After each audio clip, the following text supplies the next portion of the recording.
ഇന്ന് ഏഷ്യാനെറ്റിൻ്റെ ഒരു പ്രധാന വാർത്തയായിരുന്നു പൂരം കറങ്ങിയിട്ട് ഇന്നൊക്കെ ഒരു വർഷമായി എന്നുള്ളൊരു വാർത്ത. അപ്പോൾ ഇതിൻ്റെ പ്രതികളൊന്നും ഇതുവരെ പിടിച്ചിട്ടുമില്ല. ഈ ഒരു വാർത്ത സത്യത്തിൽ സുരേഷ് ഗോപിയെ പെടുത്താനായിട്ടാണോ അതോ അദ്ദേഹത്തിനെ സപ്പോർട്ട് ചെയ്തിട്ടാണോ ഏഷ്യാനെറ്റ് ഈ ഒരു വാർത്ത ചെയ്തത്? സാറിന് എന്താ തോന്നുന്നത്? ഏത് രീതിയിലും നമുക്ക് ഇഷ്ടമുള്ളവർക്ക് ഇഷ്ടമുള്ള രീതിയിൽ എടുക്കാമല്ലോ. നമ്മൾ ഈ വലിയ സാഹിത്യമൊക്കെ വായിക്കുമ്പം പലർക്കും പല രീതിയിൽ അത് മനസ്സിലാവുന്നത്.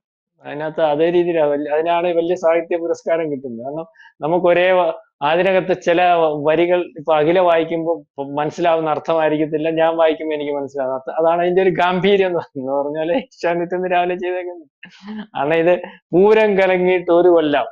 പൂരം കലക്കിയത് ആര്? സുനിൽകുമാറിനെ വിളിച്ച് രാവിലെ ഫോണിൽ കൂടെ വിളിച്ച് ചോദിക്കുന്ന ചോദ്യം അതാ.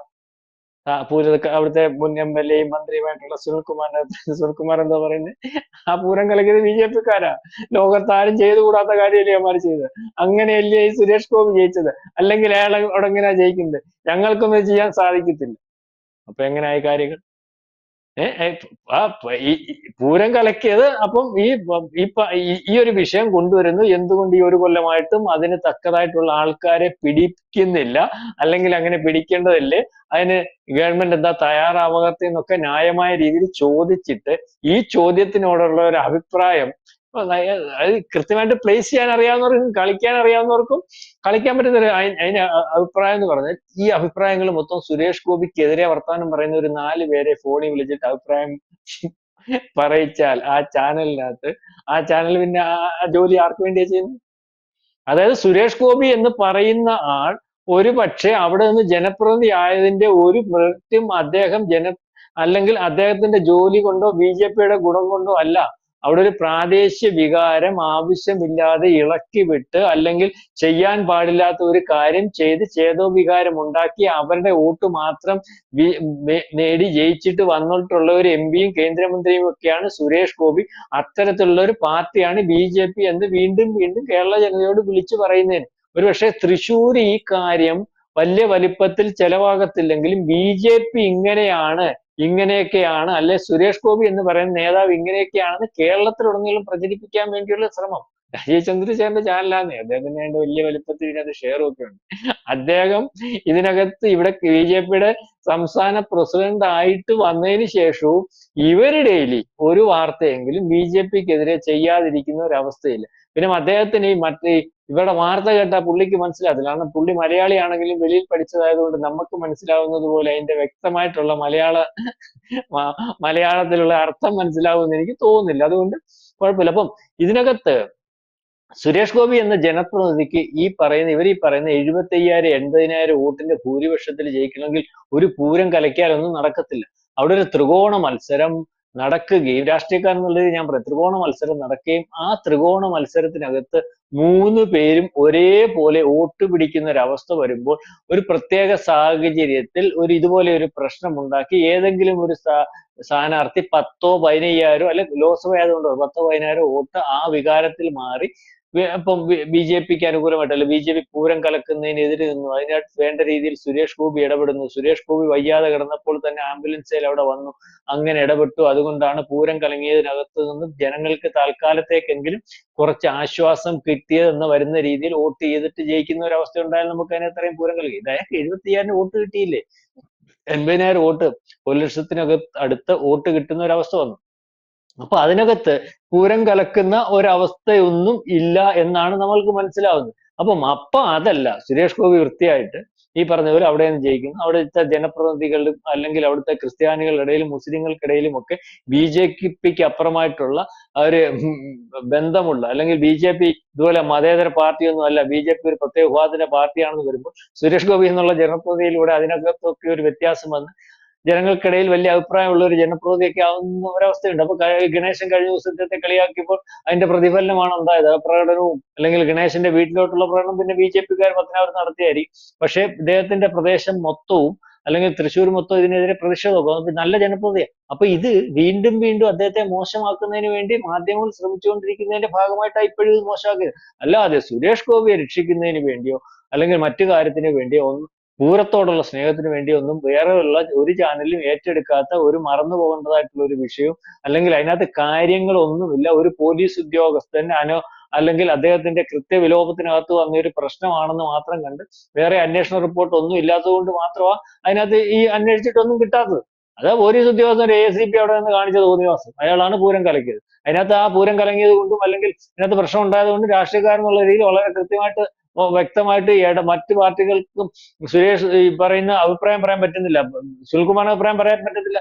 സുനിൽകുമാറിന്റെ ഭാഗമായിട്ടുള്ള ഭരണകൂടമല്ലേ അല്ലെങ്കിൽ ഭരിച്ചുകൊണ്ടിരിക്കുന്നത്. അതുകൊണ്ട് പുള്ളിക്ക് അതിനകത്ത് കൃത്യമായിട്ട് ഇടപെടാൻ പറ്റുന്ന ഒരു അവസ്ഥ ഉണ്ടായിട്ടില്ല. മറ്റേദ്ദേഹം പിന്നെ എല്ലാവരെയും കുറ്റം പറഞ്ഞ് ചിരിച്ചൊക്കെ നടന്നുകൊണ്ട് എങ്ങനെ ഇടപെടണമെന്ന് അറിയാത്തൊരു അവസ്ഥയുണ്ട് മുരളിയായിരുന്നു. കാരണം അവിടെ നിന്നിട്ടില്ല, പന്തം കണ്ട വീഴ്ചയുടെ കൂട്ടി നിൽക്കുമായിരുന്നു, എന്തോ ചെയ്യണമെന്ന് അറിയാൻ വയ്യാതെ. അപ്പൊ ഇദ്ദേഹം അതിനകത്ത് കൃത്യമായിട്ട് ഇടപെട്ടിട്ടുണ്ടാവും. അപ്പൊ ഇദ്ദേഹത്തിന് അതിന്റെ ആനുകൂല്യം ഒരു 10-15,000 വോട്ടൊക്കെ കിട്ടിക്കാണും. അതിനകത്ത് ഞാൻ പറഞ്ഞത്, പക്ഷെ 10-15,000 വോട്ടിനല്ലല്ലോ സുരേഷ് ഗോപി ജയിച്ചത്. അപ്പൊ ആ ആനുകൂല്യവും അല്ലെങ്കിൽ ഇടപെടലും ഒക്കെ ഇപ്പോഴും ദഹിക്കാതെ വരുന്ന ആൾക്കാരുടെ കൂട്ടത്തിൽ ഏറ്റവും വലുപ്പത്തിൽ ഏഷ്യാനെറ്റ് ഉണ്ടെന്നാണ് ഈ സാഹിത്യ പുരാണം വായിക്കുമ്പോൾ എനിക്ക് മനസ്സിലാകും. ഞാൻ നേരത്തെ പറഞ്ഞില്ല ആദ്യമേ, ഒരു സാഹിത്യം വായിച്ചാൽ എങ്ങനെ മനസ്സിലാകും എന്നുള്ളത്. എനിക്ക് ഈ വാർത്ത കേട്ടണൊക്കെ ഏഷ്യാനെറ്റ് സഹായിക്കാനല്ല, ഏഷ്യാനെറ്റ് സുരേഷ് ഗോപി ഉപദ്രവിക്കാനാണെന്നുള്ള രീതി വാർത്ത എനിക്ക് മനസ്സിലാവുന്നത്. ഇനി അഖിലേക്കും അല്ലെങ്കിൽ ബാക്കിയുള്ളവർക്കും ഒക്കെ സഹായിക്കാനാണെന്നുള്ള രീതിയിൽ മനസ്സിലായാലും കുഴപ്പമില്ല.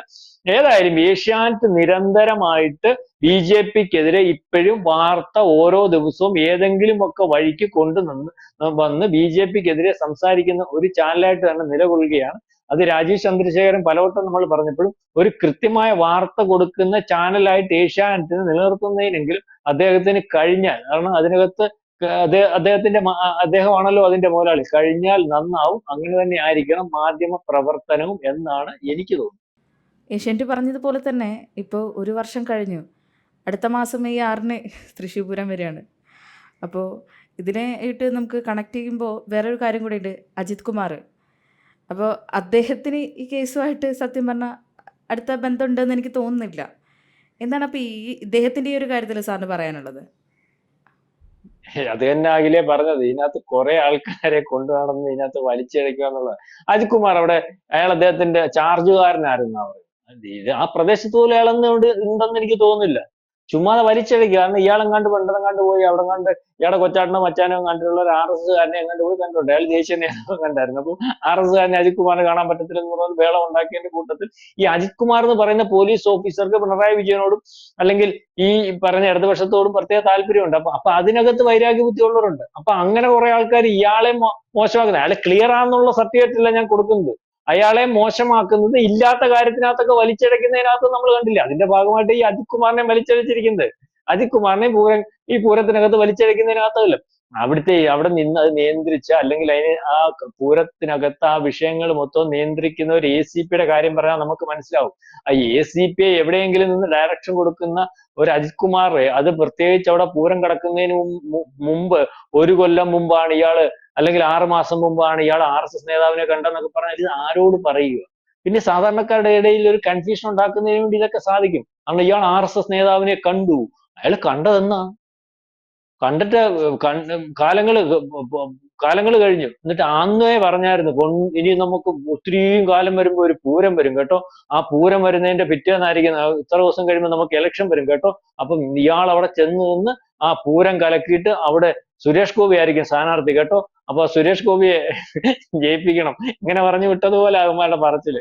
പൂരം കലക്കുന്നതിന് വേണ്ടിയുള്ള കാര്യം പറയാൻ അജിത് കുമാർ 2 അല്ലെങ്കിൽ 1 കൊല്ലം മുമ്പേ എങ്ങാണ്ടുകൂടെ പോയ RSS നേതാവിനെ കണ്ടു. അദ്ദേഹത്തിന്റെ ഡയറക്ഷനും സ്ക്രിപ്റ്റും ഒക്കെയുമായിട്ടൊക്കെയാണ് മറ്റേ കോൺസ്റ്റിപ്പേഷൻ ഉള്ള നേതാവുണ്ടല്ലോ കോൺഗ്രസിന്റെ മുരളീധരൻ, പുള്ളിയൊക്കെ പറയുന്ന കഥ കേട്ടാൽ ഈ മൈക്കിന്റെ മുമ്പിൽ വന്നിട്ട് ഈ കഥയൊക്കെ പുള്ളി അടിച്ചുവിടുന്നേ. കാരണം ഇങ്ങനെ പറഞ്ഞായിരുന്നു RSSനെ, അല്ലാതെ ജനങ്ങൾക്ക് ഇഷ്ടമില്ലാതെ വന്നത് കൊണ്ടല്ല 3-ാം സ്ഥാനത്ത് പോയത്.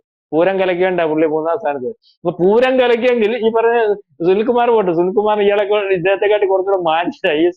ഈ മുരളീധരനൊക്കെ പറയുന്ന വാചകം എന്ന് പറഞ്ഞാൽ പൂരം കലക്കെങ്കിൽ ഈ സേട്ടൻ 2ാമത് വരണ്ടേ?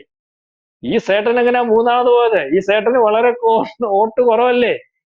ഈ സേട്ടൻ അത് ഉറക്കത്തിൽ നിന്ന് ഞെട്ടി ഉണരുമെന്നാണ് ഞാൻ അറിഞ്ഞിട്ടുള്ളത്. കാരണം ഇതുപോലൊരു പണി പുള്ളി ഈ BJPയുടെ ലോകത്തുള്ള അക്കൗണ്ട് മൊത്തം പൂട്ടാൻ വേണ്ടി പുള്ളി ഇറങ്ങിയത്. പുള്ളി അവിടുന്ന് പോയി തിരുവനന്തപുരത്തുള്ള അക്കൗണ്ട് എല്ലാം പൂട്ടി വീണ്ടും പുള്ളിയെ വിട്ടത്. അന്നേരം ഇയാൾ പൊങ്ങച്ചക്കാരനാണ്, കരുണാകരന്റെ മോൻ. വേറെ ചില പൊങ്ങച്ചുണ്ട്, ഇയാൾ പൊങ്ങച്ചത്തിനകത്ത് ഇയാളെ പണിയാൻ വേണ്ടി KC വേണുവരെ വിളിച്ചിട്ട് പറഞ്ഞാണ്ട് ഒരു അക്കൗണ്ട് വളരെ കുഴപ്പമായിട്ട് നിൽക്കുന്നുണ്ട്, തൃശ്ശൂരാ, സുരേഷ് ഗോപി, അത് തുറക്കാൻ സാധ്യതയുണ്ട്, സേട്ടൻ വന്നത് പൂട്ടിക്കണം. സേട്ടനെ പൂട്ടാൻ അത് ഈ KC വേണുമല്ലി പണി കൊടുത്തെന്നുള്ള കാര്യം സേട്ടൻ അറിഞ്ഞു. സേട്ടൻ അവിടുന്ന് ഉള്ളതൊക്കെ എടുത്തത് കൊണ്ട് എടുക്കാത്തത് കൊണ്ട് ഉള്ളതെല്ലാം അവിടെ വാരിക്കെട്ടി അവിടെ ഓടി തൃശ്ശൂർ വന്ന് അവിടെ നിന്ന് മത്സരിച്ച് തോ തോ തോറ്റ് തുന്നം പാടി. എന്നാൽ ഈ ഇലക്ഷൻ പിറ്റേന്ന് റിസൾട്ട് വരുന്നത് പിറ്റേന്നാ. ആ പിറ്റേന്ന് റിസൾട്ട് വന്നോട്ടെ അതിന്റെ തലേന്ന് ആരണ്ടൊക്കെ ചോദിച്ചു, ഏട്ടാ നാളെ റിസൾട്ട് വരുക, എന്താ പറയുന്നത്? പിന്നെ ഞാൻ ഒന്നാമത് നിൽക്കുമല്ലയോ, സുരേഷ് ഗോപി അയാള് ഒരു 3-ാം സ്ഥാനത്ത് പോകും, വളരെ വളരെ ധന്യമായിരിക്കും. ഇപ്പൊ എന്ന് പറഞ്ഞ് വലിയ ഇതൊക്കെ അടിച്ച് ചാനലിൽ കൂടെ ഒക്കെ പറയാന്ന് വന്നോണ്ടിരിക്കും. പിറ്റേന്ന് വോട്ടെണ്ണിയപ്പോ ഈ ചേട്ടൻ ഒരിക്കലും 1-ാം സ്ഥാനത്ത് വന്നിട്ടില്ല, എപ്പോഴും 3-ാം സ്ഥാനത്ത് തന്നെ. അപ്പൊ അങ്ങനെയൊക്കെയുള്ള ആൾക്കാരുടെ വീണ്ടും ദഹനക്കേടാണ്. ഈ സുരേഷ് ഗോപി എവിടെ നോക്കിയാലും കാണാമല്ലോ അതില്, എന്തെങ്കിലും സിനിമാ പോസ്റ്ററിൽ കൂടെ കാണാം, അല്ലെങ്കിൽ ഇയാൾ എന്തെങ്കിലുമൊക്കെ പ്രശ്നം ഉണ്ടാക്കിയിട്ടാണ് ഇപ്പൊ നമുക്ക്. അപ്പൊ എവിടെ നോക്കുമ്പോൾ ഈ പറഞ്ഞല്ലോ, നമ്മളില്ല ചില ഇഷ്ടമില്ലാത്ത സാധനം നമ്മുടെ മുമ്പിൽ നോക്കുമ്പോൾ നമുക്ക് ഇറിറ്റേഷൻ ഉണ്ടാകും. യുവമാർക്ക് ഇയാളെ കാണുമ്പോൾ ഒക്കെ പ്രശ്നമാണ്. മുരളീധരന് പ്രശ്നം, സുനിൽകുമാറിന് പ്രശ്നം, ഒത്തിരി പ്രശ്നമുള്ളവരുണ്ട്. ഇയാള് എപ്പോഴും ലൈവിലുമാണ്. അപ്പൊ ആ ഇറിറ്റേഷൻസ് ഏതെങ്കിലും രീതി വെളി വരണ്ടേ, അങ്ങനെ വെളി വന്നുകൊണ്ടിരിക്കുന്നു എന്നുള്ളതേ ഉള്ളൂ. അത് ഏഷ്യാനെറ്റിന് ഇന്ന് കിട്ടിയത് നാളെ എന്തായാലും കണ്ടുപിടിക്കണം. ഇന്ന് കിട്ടിയത് BJP അല്ലെങ്കിൽ ഒരു പണി കൊടുക്കാൻ കിട്ടിയ സാധനമാണ്. പൂരം കഴിഞ്ഞിട്ട് 1 കൊല്ലമായി ആരെയും പിടിച്ചില്ലല്ലോ, സങ്കടമാകുന്നു, പൂരം ഇങ്ങനെയൊക്കെ നടത്താമോ, ഈ കൊല്ലം ഇനി എന്തെങ്കിലും സംഭവിക്കുമോ എന്നൊക്കെ പറഞ്ഞുകൊണ്ടൊരു കഥ. അത്രേ ഉള്ളൂ. കൂടുതൽ വാർത്തകളും വിശേഷങ്ങളും നിങ്ങളിലേക്ക് എത്താൻ ABC മലയാളം സബ്സ്ക്രൈബ് ചെയ്യുക, ബെൽബട്ടനും അമർത്തുക.